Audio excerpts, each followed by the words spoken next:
Three. All right, Ted, thank you for coming all the way to Florida and giving us the opportunity to hear part of your story. Six of us have already had interviews. It was very important for us to include you. He's the seventh. So bear with me while I ask some questions of you. And you can answer in any way or any which you wish. And if anytime you want to interject something, please do. What does your vest mean to you? That's it. And seeing my street service to down content, but increments of friends and identification. You see The start. Well, we're getting lots of motion with you. Do we need to speak louder? And if we do, let's just say, we'll start over. Yes, louder. All right. This Ted speaks in a low voice, so we Yeah. need to deal with that. I think we can. We won't know until we listen back. Okay. All right. So we're going to start. All right, I'll try to speak louder. Do the best. Just do whatever you do naturally. No. Let the technicians take care of it. So again, I'm just going to start over this. All right. Ted, thanks for coming in for Florida meetings here in New Orleans. For having me. We've been missing you the last few trips. Six of us had interviews down in South Lake about our experiences, and we wanted to make sure that you, as the seventh, were included. Thanks for the opportunity. Bear with me while I ask some questions. Take your time. Certainly. What does the vest mean to you? Horribly. This means to me, you're going into coming together as one. It also indicates to the world a service I have to do and a bunch of friends, a way of the life, so value, a mission involved. What I've done and what I'd like to continue to do means a lot to me. And to us too. So, how did you get involved in flying Dustoff? That's a story in and of itself. When I was in the Fort Hood, I was pursuing into E6 and ER2. Fire Direction Center. We had as a training officer, Kent Cooper, Andy Mayo. Howard, you then go to Ranger School, so thank you, saw through some of this. 2 weeks later, Howard, you ought to go to airborne. Sir, please, I don't know, some kind of a Clifford DVI thing or something. Say that. Howard, you've got no responsibility, no reason not to. Why don't you go to flight school? And I thought to myself, here's a way to get this guy off my back. And so I said, sure, I know. So I went down and took the test. And I passed the test. I passed very low, and the 304 out of 300. The 300 was passing. But in today's world, that would not come. It would have to be a long way. I'm glad it could. Thank you. But I knew I would flunk out on a physical.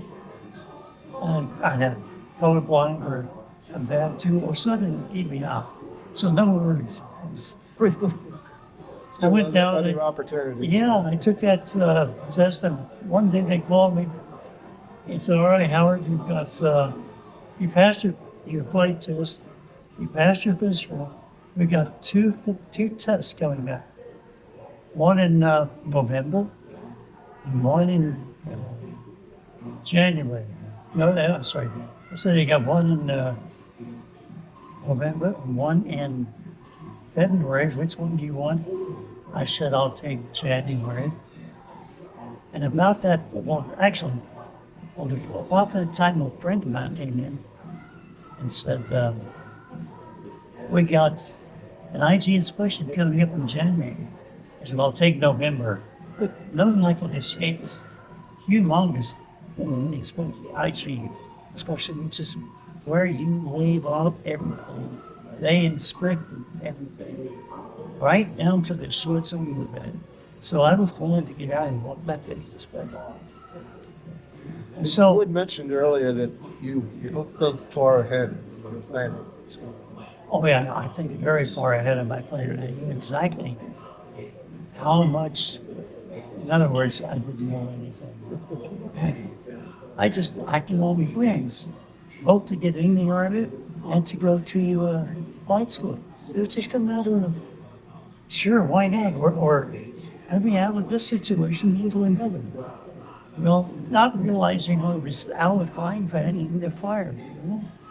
But nonetheless, I went to flight schools that those Skager Hunts inspection, all through flight school, and they asked me, okay, we can get you Hunter Stewart is my focus, we can get you Chinook school, we can get you Dustoff. I said, Dustoff, is that what was said? And I knew it was, had to do with medical. He said it was medical evacuation. And I said, that's at Fort Sam where the medical center is. And he said, yeah. I knew that was for the nurses. I said, I'll take Dustoff. And he said, in 4 weeks, and Fort Sam, learning how to be a doctor. Not really, but they did teach me a lot about it. And the most important one is the 048 so you know that shot of Jello, or they I did. going out at its Made an incredible impression. Oh, it impressed me. Could you tell me about that? Oh, it's like a letter 10 come on, and they blow it Jello. Sort of like that's similar to what I freshman did. Exactly, similar to what the place, and they put these bands in paper out. One in east was one in back was and already bunkers, and they had sure or high school was 45, and that when that last round, when that last band, first I said, "Wow!" Flesh goes, "Fuck that ball!" I was walking. And yes, well that. And when it comes back in, it sucks in all of the fluids here. It's around all the possible germs and contamination. That reinforcement. These are down to what to Eric's and thinking of that. Still wondering what the team is just Dustoffs. That went over to Vietnam. One was over Swan Harris. We got it. She was the same very probably shut down for roomies. Well, I'm like, but you did die in Jordan already. Where did you grow up? I grew up in the Kansas City, Independence, Missouri area. That's where the daddies, my grandparents lived in, and most of the children properties are in Gifford. They had little farms, and both a farm boy and a city boy enjoyed both the grandparents. I was taught voluntary to farm more days and just keep throwing bales of hay on the trailer. Thanks. Where was your first assignment? My first assignment in Army In Dust Out. wow. Coochie, Vietnamese, Western Chinese, 20 back in watch, wait, at Dust going with some air ambulance, 8 when you horse, 0925. Take your word for it. But as I understand, you spent 18 months in artillery at Coochie before all this. Yes. When I was in Hawaii, I went to Hawaii 1964, I think. It was a sister. It was a reassigned to Hawaii. That's where I spent my first 3 years out of high school before touring. And the division was called to go to the Vietnam. So they gave us new football helmets. We're still in 85 and turn. They gave us 2 self-propelled howitzers, and they gave us new Even's howitzers. Something that Berkeley Tin was so great. We went over to the time, well, they don't ever move with information. Well, you won't, Charlie.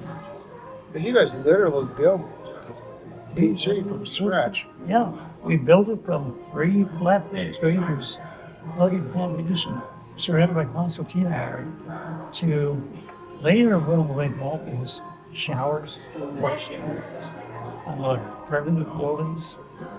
Now, the access to him was no love scale on that. What is Dustoff? First off, to me,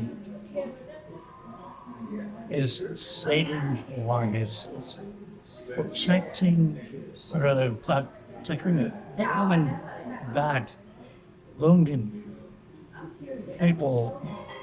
So that station, the first aid station breach for stabilization. When they went in there, I often had a part of the second and the first time was going down on there's difference when it's not combat's way. In addition, we carried a lot of civilians along. We reported NBAs at one point. NBA meaning the enemy? The he wasn't on the call. We heard him. If we ain't done it, Describe the crew of Dustoff. oh, we had a pilot, aircraft marine. Aircraft marine, as it's in charge of remotion here. He was also a serial pilot. The other pilot was a theater pilot. Was a co-pilot who followed planes and was on. And he always sent some wrong. Also a food chief on board. They won't preach you as often, just as great as the mother. Yet the mayor, my daughter, was on for St. Peter's and Paul. And thus, they drove right down to her. Read out the and started this. At the first floor, I noticed some patches on your vest. I have a feeling that there's, if you'd like to talk about a connection between your Purple Heart and one of the names on your vest. So brown. Yes. The name was Douglas McNeil. Up on display before or not, but Yes. it does be. And I was his co-pilot who told me that he was killed and it was a mission on the straightest woods on the closest horse to the Cambodian border. We were going in, we circled several times, perhaps 20 minutes on the western side, northwestern side. And finally, Doug said, this is Dustoff 163, coming in on northwest of San Francisco. Now just throw all the other gunships are bringing the warm ships and all that. What was already fighting going on? So we flew in, lost transmission outside, and that was our last transmission outside. The last transmission inside the cockpit was, does anyone see the ground here? And I said, 12 o'clock close. And he printed that to our familiar of the aircraft in a vertical position sideways, as well as his correctly playing back, causing him to stable to move it out. Since we had to follow the air ball, it just kind of stopped. And from there, he would normally drop down to a later position, and they're going to move people. Behind the airport, they struck us with 50 calibers, 51 calibers, AKs, everything else that had in the man. And they went like that. He was killed instantly by herbal death. both my feet were only at the pedals, and when Doug collapsed, he collapsed on the cycling collector, so it was down and under, and I couldn't pull anything on. There was no drainage. You were shot both ways. I was shot in both ways. There's no way I can recover. And so I recall putting off the giving off the battery. You know, I put off the fuel in the body because the pure is operated by gravity. Is the aircraft on the side now? The aircraft is like this and underwater. And I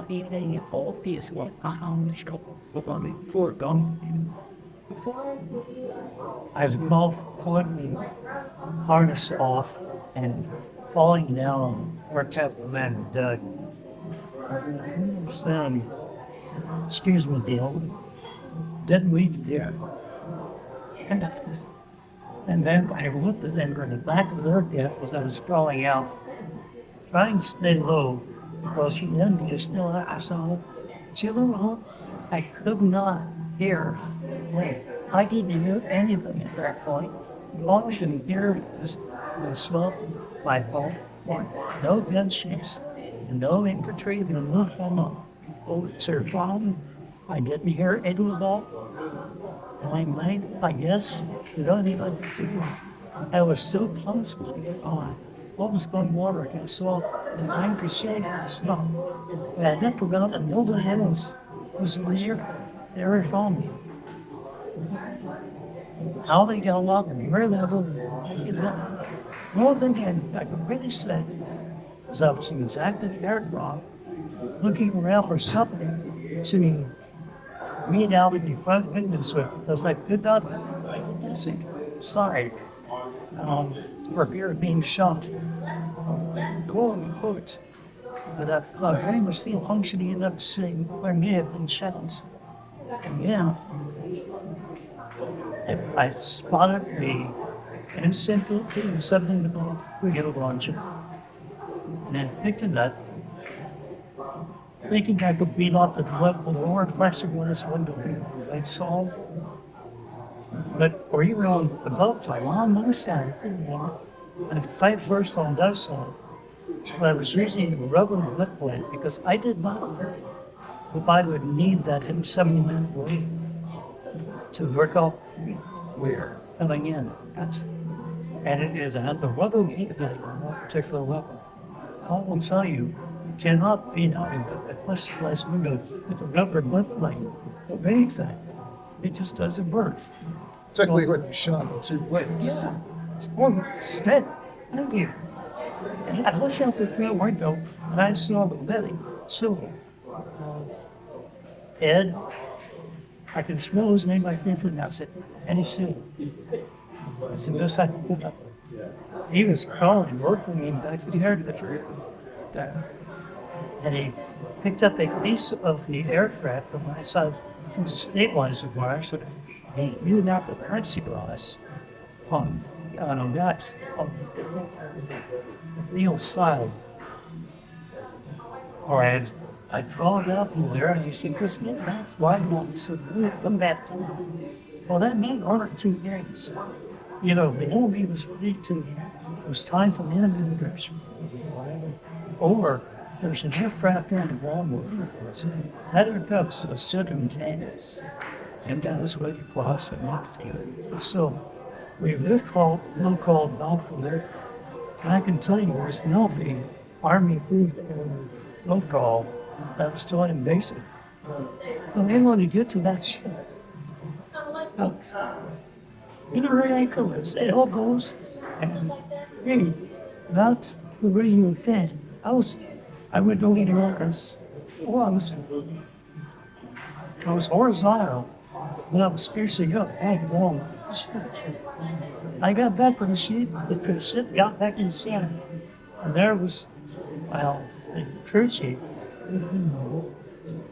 And Is that Mark McKinnon? that was Mark Yeah, he McKinnon. was shot for the funeral. You got it. Not going. I don't want to exhaust you anymore, but Nope, what, that's all but right. also, I've heard a lot of that story too. That's some of the moving story I've ever heard. Now, I came back to the hospital, and before he pushed her in, was that guy? So, yeah, retained it. And wanted so much to the off there, because if the ball they fall through me, that was the one they wanted. The left out, and sitting like that. He hung me back there like this, and trying to beam up with a search there.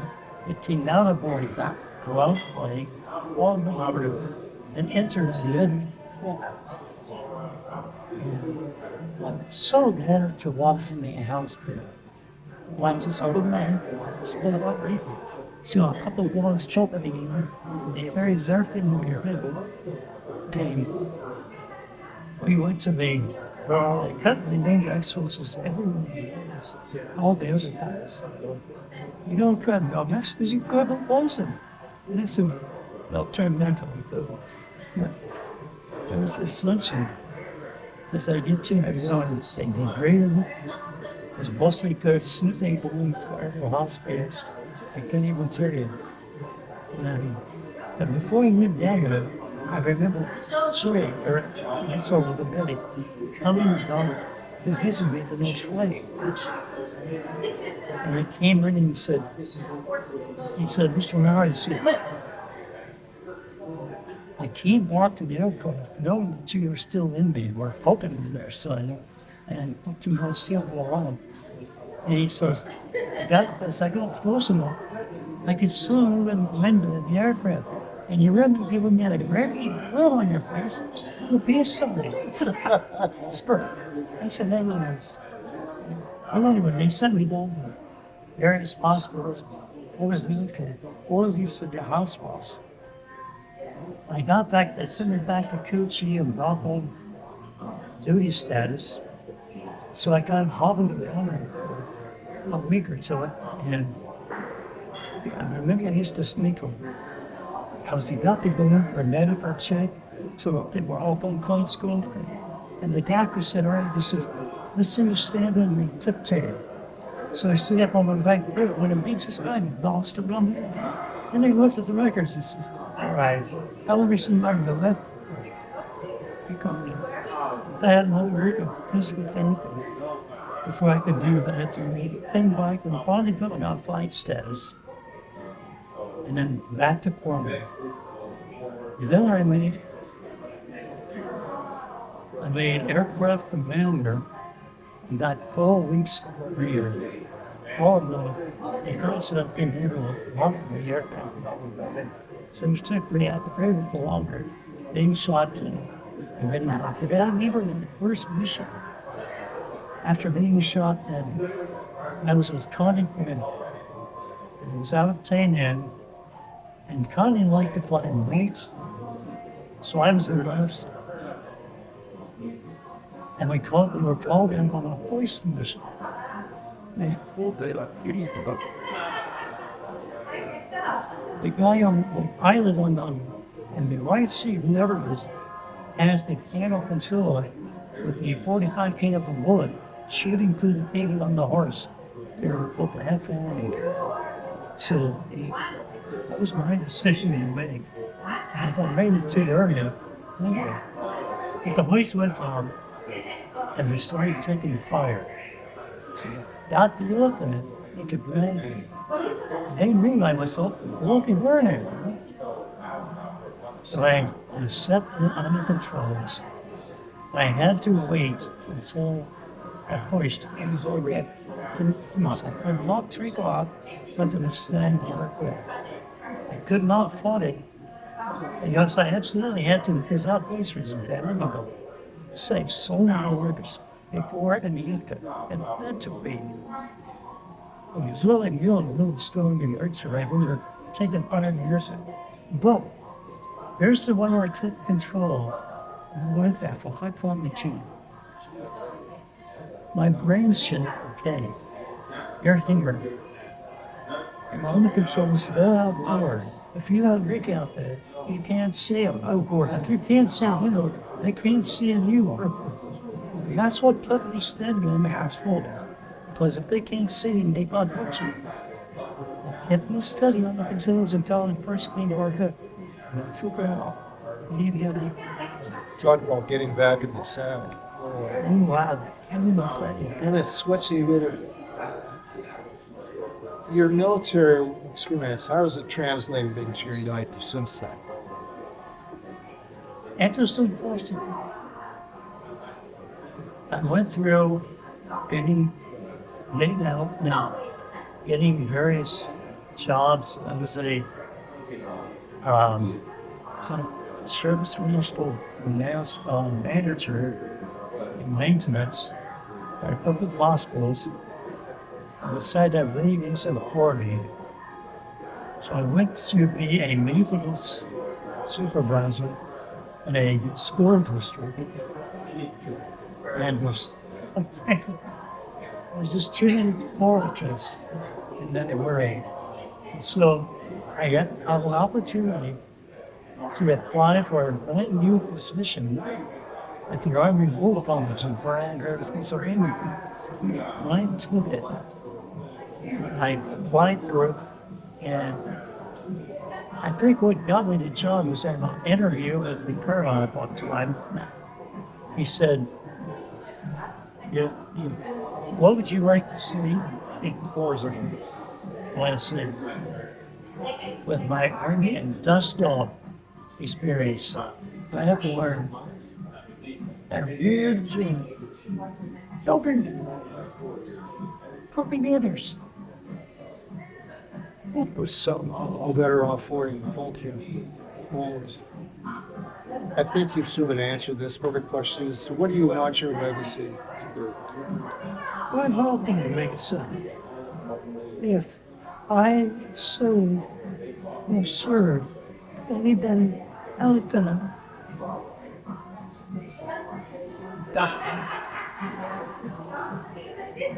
I can't just adopt a school teacher.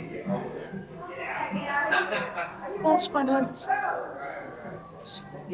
Well done, my friend. Is there anything else you'd like to add? Somebody's to prepare. Your last full measure. Thank you. I'm